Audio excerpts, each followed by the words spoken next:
अगर अगर मुझे एक और मौका मिल जाता तो गाइस फाइनली यहाँ पे सोलो लेवलिंग का न्यू एपिसोड आ चुका है और ऑलरेडी मैंने इसके पिछले 2 एपिसोड अपने चैनल के ऊपर कवर कर दिए हैं। तो चलिए फिर ये एपिसोड शुरू कर लेते हैं। जैसा कि आपको याद होगा कि लास्ट एपिसोड के एंड में इन सारे के सारे स्टैचूज ने जिन्वू को घेर लिया था और उसकी काफी बुरी हालत कर दी थी, उसको पूरी तरह से जख्मी कर दिया था। और एंड में मरने से पहले जिन्वू ने यही कहा था कि काश उसको एक मौका और मिल जाता। तो जिसके बाद उसके आगे कुछ डिस्प्ले टाइप दिखाया गया था हमें, और उस ऑफर को एक्सेप्ट करने के बाद एक विंडो खुली थी जिसमें लिखा था कि कांग्रेचुलेशन, अब तुम एक प्लेयर बन चुके हो। और इसके बाद यहाँ पे हमें दिखाया जाता है कि जिन्वू को होश आता है और वो एक हॉस्पिटल के बेड में होता है। उसका हाथ और पैर जो कट चुके थे वो बिल्कुल सही सलामत होते हैं। और इससे पहले कि वो कुछ समझ पाए तभी यहाँ पे हंटर एसोसिएशन के सर्वेलेंस टीम के 2 बंदे आते हैं, जिनमें से एक का नाम वू जिनचुल होता है। ठीक है, वो अपने आप को इंट्रोड्यूस करता है और दूसरे का नाम कैंग होता है। और जिन्वू पूछता है कि आप लोगों को मुझसे क्या काम है। तो जिनचुल इधर जिन्वू को बताता है कि तुम 3 दिन से बेहोशी की हालत में थे। यहाँ पे जिन्वू मिस्टर सॉन्ग और जूही के बारे में पूछता है और वो दोनों ही सही सलामत होते हैं।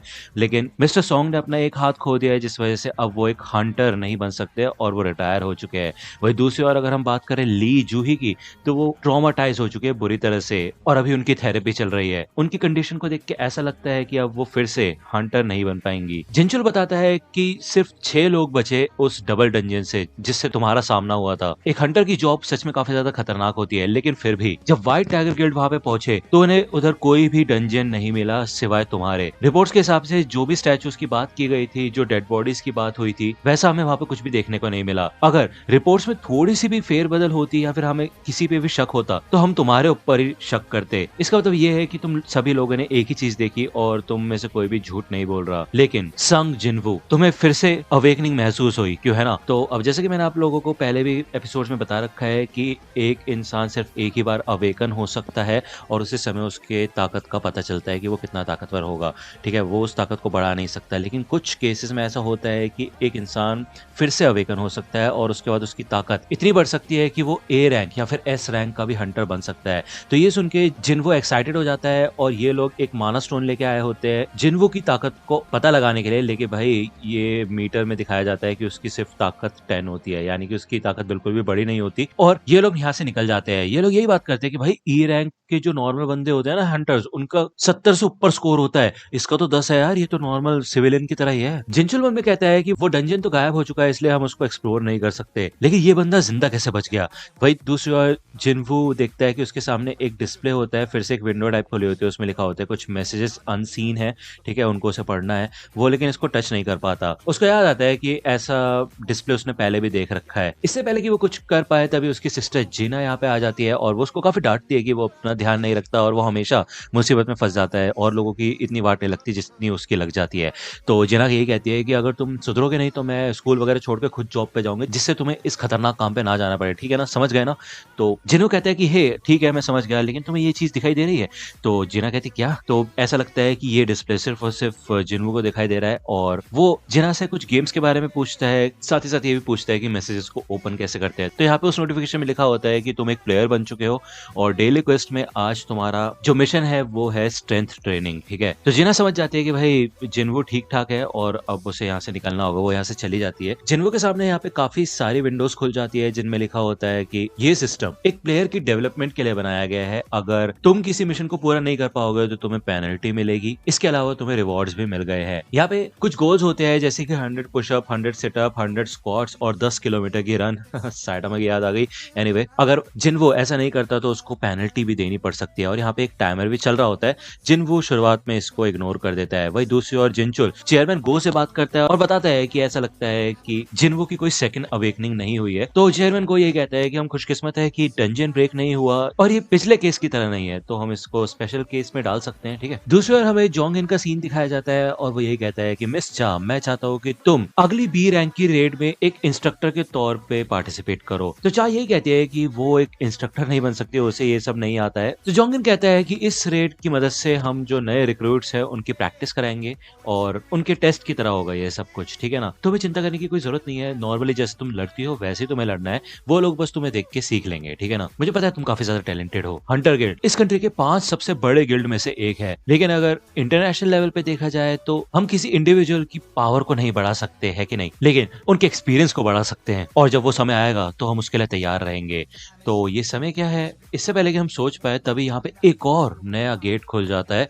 और वो भी सड़क के बीचों-बीच। वहीं दूसरी ओर जिन्वो की जो टाइमलाइन होती है वो खत्म हो चुकी होती है, यानी कि उसका जो समय होता है स्ट्रेंथ ट्रेनिंग के टास्क को कंप्लीट करने का वो खत्म हो जाता है। यहाँ पे ज़मीन हिलने लग जाती है और वो इधर किसी और ही दुनिया में आ जाता है भाई। ये पूरा रेगिस्तान होता है, दूर-दूर तक मिट्टी होती है और पीछे भाई एक काफ़ी खतरनाक मॉन्स्टर होता है। हमें इस विंडो में दिखाया जाता है कि ये जिन्वो का एक पेनल्टी क्वेस्ट है, यानी कि अब उसकी पेनल्टी शुरू हो गई है और इसका जो गोल है वो है 4 घंटे तक जिंदा रहना। तो जिन्वो कहता है भाई मजाक चल रहा है क्या यहाँ पे? इधर नर्सेस आती है और वो देखती है कि जिन्वो के कमरे में वो है नहीं, वो उसको ढूंढना शुरू कर देती है। वही दूसरी ओर जिन्वो यहाँ पे अपनी जान बचा के भाग रहा होता है, वो लगातार इस मॉन्स्टर से बच के भाग रहा होता है। वही दूसरी ओर नर्सेस उसको ढूंढ रही होती है, उसके पसीने छूट जाते हैं भाई, उसकी हालत खराब हो जाती है और लिटरली यहाँ पे फाइनली जाके इसका ये क्वेस्ट खत्म होता है पेनल्टी वाला और इसके बदले में उसको रिवॉर्ड भी मिला होता है। ठीक है ना। सुबह होते साथ ही जिन्वो समझ जाता है कि वो इस चीज को हल्के में नहीं ले सकता, उसको सच में ताकतवर बनने के लिए स्ट्रेंथ ट्रेनिंग शुरू करनी होगी। वही दूसरी ओर जूही को कांटेक्ट किया जाता है, एक डी रैंक का गेट ओपन हुआ है हैपजोंग में और वहां पे उसकी जरूरत है। तो जूही को ये भी बताया जाता है कि संग जिन्वो अब जाग चुका है अपनी नींद से। ठीक है ना। तो इसे सुन के जूही काफी ज्यादा खुश होती है। वो फ्लावर्स लेके हॉस्पिटल पहुंचती है जिन्वो से मिलने के लिए, लेकिन यहाँ पे कुछ नर्सेस देख रही होती है कि जिन्वो पूरी तरह से भाई लगा हुआ होता है प्रैक्टिस करने में, अपने आप को स्ट्रांग बनाने में, और वो भागने में लगा हुआ होता है। ठीक है। 4 दिन हो गए उसको डिस्चार्ज हुए हुए और वो अपनी पूरी ताकत लगा रहा होता है इधर। उसे एक चीज ये समझ आ चुकी होती है कि ये विंडोज एकदम असली है और उसके खुद के स्टैट्स को दिखाती है। उसको 3 अलग-अलग टाइप के रिवॉर्ड्स मिलते हैं। पहला है फुल रिकवरी, जिसको बोलते साथ ही वो पूरी तरह से एकदम ठीक हो जाता है, उसकी सारी थकान उतर जाती है। ठीक है। एक तरीके से फिर से रिचार्ज हो जाता है। दूसरी चीज है एबिलिटी पॉइंट्स। इन पॉइंट्स को वो अपने हिसाब से बांट सकता है और वो ज्यादातर पॉइंट्स स्ट्रेंथ में लगा रहा है जिससे कि वो और ज्यादा ताकतवर बन पाए। इसके अलावा एंड में उसे एक रैंडम रिवॉर्ड बॉक्स मिलता है। अक्सर उसे नॉर्मल बैंडेजेस वगैरह ही मिल रही थी, लेकिन आज उसको एक चाबी मिलती है। इस चाबी की मदद से वो एक इंस्टेंस डंजन में जा सकता है, टेलीपोर्ट कर सकता है, जो कि हैपजोंग सबवे स्टेशन के एग्जिट नंबर 3 पे है। ठीक है ना। तो ये सब भी उसकी प्रैक्टिस के लिए है, जिससे कि वो और भी ज्यादा ताकतवर बन सके। यहाँ पे न्यूज में बताया जाता है कि नए डी रैंक के गेट्स ओपन हुए हैं इन लोकेशंस के ऊपर और एक सी रैंक का गेट भी ओपन हुआ है अपर ईस्ट एरिया में। यहाँ पे जिन्वो अपनी मॉम से मिलने आता है और हमें एक फ्लैशबैक दिखाया जाता है जब जिन्वो की मॉम उठ नहीं रही होती है और जिन्वो और जिना दोनों के दोनों काफी ज्यादा परेशान हो जाते हैं और उनको हॉस्पिटल लेके आते हैं।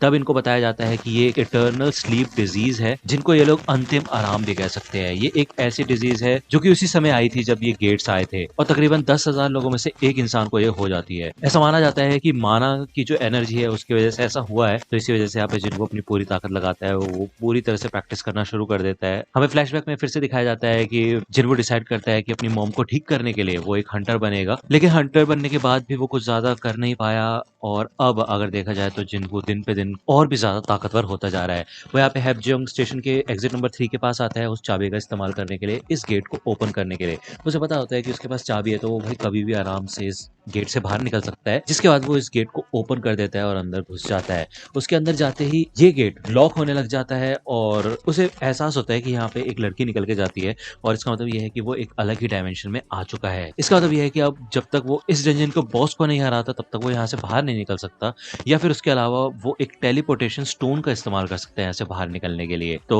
वो यही सोचता है कि उसने आज से पहले तो कभी अकेले किसी डंजन में किसी बॉस को हराना तो दूर, नॉर्मल बीस को नहीं हराया, तो वो करेगा क्या। तभी उसके सामने यहाँ पे 3 गॉब्लिन्स आ जाते हैं और वो याद करते हैं कि पहले गॉब्लिन्स ने उसकी बहुत वाट लगाई है, लेकिन यहाँ पे अब वो उनसे लड़ने की कोशिश करता है। थोड़ा पिटने पिटाने के बाद वो इन गॉब्लिन्स को मारना शुरू करता है और तीनों के तीनों को खत्म कर देता है। उसे समझ आ जाता है कि वो काफी ज्यादा ताकतवर हो चुका है। तभी पीछे से एक वुल्फ टाइप का बीस्ट आता है जिसके दांत भाई लोहे के बने हुए होते हैं। वो यहाँ पे जिन्वो का जो नाइफ होता है वो भी काट देता है। उसके पैर भी नहीं हिल रहे होते, उसे काफी ज्यादा डर लग रहा होता है। उसे समझ नहीं आता कि अब वो क्या करे। ये वुल्फ जिन्वो के गाल पे खरोच भी मार देता है और जिन्वो को याद आता है कि उसके पास कोई हीलर नहीं है, तो उससे यहाँ पे अपने आप को संभाल के रखना होगा, नहीं तो उसका खेल खत्म हो जाएगा। ठीक है। ये वुल्फ यहाँ पे आगे बढ़ता है जिन्वो के ऊपर हमला करने के लिए और ये एपिसोड यहीं पे खत्म होता है। नेक्स्ट एपिसोड आएगा नेक्स्ट वीक। ठीक है। अगर आपको ये वीडियो पसंद आई तो लाइक करना, सब्सक्राइब कर लो अगर चैनल पे नए हो तो। मिलता हूँ आपसे अगली वीडियो में, तब तक के लिए गुड बाय।